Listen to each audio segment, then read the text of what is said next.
Do not tell me how many demons await me in this 2026. Rather, remind me that I can do all things through Yeshua who strengthens me. Philippians 4:13. I may not know what awaits me in the future, but I know the one who holds the future. Indeed, faith does not worry about the timetable. Faith knows that the one who holds time also holds the outcome, according to John MacArthur.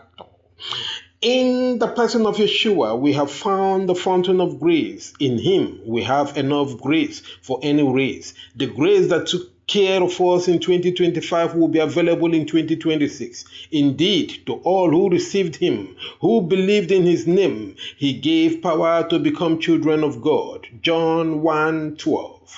Yeshua, the Word made flesh, is making a big difference in the lives of people. With grace on our side, we can accomplish unimaginable and inconceivable feats this 2026. Happy morning and New Year.